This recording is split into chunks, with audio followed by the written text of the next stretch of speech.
أجمل وأغلى هدف في تاريخ النادي الأهلي مجدي قفشة. السلام عليكم ورحمة الله وبركاته، ولقاء جديد مع يوميات محمد مجدي، ونخش في الموضوع على طول. نزل النهاردة بالروما قفشة الجديد، التجديد بدون أي شروط، وده حق النادي الأهلي عليا. ده كلام محمد مجدي قفشة. انا جددت النهارده بدون شروط وده واجب عليا، وانا صاين للجميل. واغلى هدفي في نادي الزمالك وكاس افريقيا.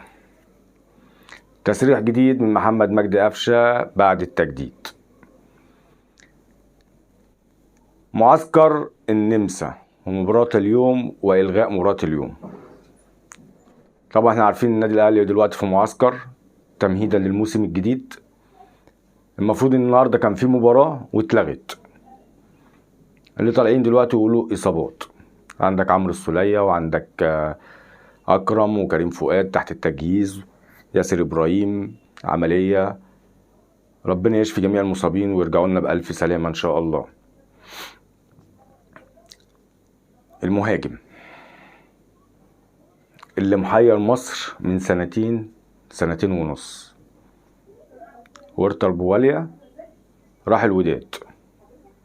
اليوبادجي محترف عالمي. وليد أزارو في قطر. احنا هنا مش عارفين. النهارده جون إبوكا، احتمالية كبيرة ان جون إبوكا يبقى لاعبا في النادي الاهلي. جون إبوكا ده كان لاعب في نادي انبي ولعب في سيراميك كليوباترا، ودلوقتي بنسبة مثلا 85% في تفاوض بين محمود الخطيب وبين محمد ابو العينين رئيس نادي سيراميك كليوباترا ان يجيبوا جون إبوكا. طب ما انت عندك ابنك وبيلعب في سيراميك كليوباترا، احمد ياسر ريان، ولا هو الاجنبي حلو؟ رحلت الكندوسي لسيراميكا، رايح تجيب لنا جون إبوكا من سيراميكا. وعلى فكره انا عارف ان هو بيلعب في ليبيا طالع اعاره. طب ما انت عندك احمد ياسر ريان ابن النادي. ربنا يعيننا على الايام اللي جايه في حته المهاجم. رابطه الانديه نزلت التشكيل العام اليوم 22/23. احسن تشكيل وافضل تشكيل يضم 8 من لاعيبه النادي الاهلي، 2 من الزمالك، 1 من بيراميدز. وجهة نظري المفروض 1 من الزمالك و9 من الاهلي، وانت احكم. التشكيل: محمد الشناوي، علي معلول، محمد هاني. قلبين دفاع: حسام عبد المجيد اللي المفروض يكون ياسر ابراهيم مكانه، ومحمد عبد المنعم.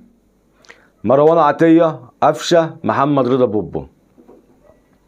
حسين الشحات احسن لاعب في دورة 22/23.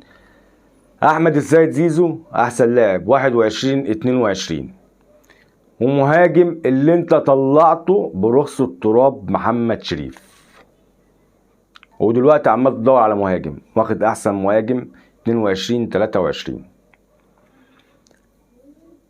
خش بقى على تعنت الاتحاد المصري للنادي الاهلي، عايز اللعيبه في مباراه من وجهه نظري ملهاش اي اهميه. الاتحاد التونسي تعاون مع النادي الاهلي وقال لهم خلوا معلول. يطلع النهارده الاتحاد جنوب افريقي بعد ما شاف تعنت الاتحاد المصري مع النادي الاهلي يقول لك انا عايز بيرسي تاو.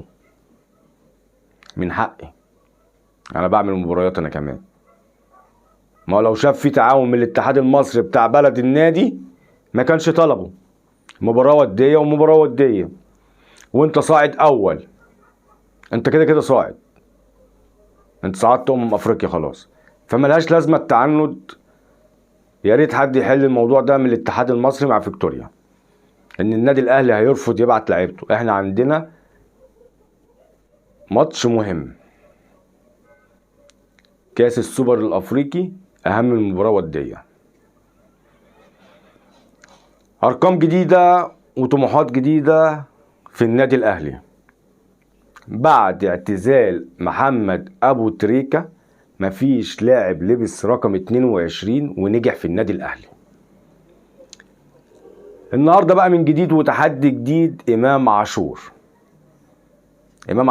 قبل التحدي وهيلبس رقم 22.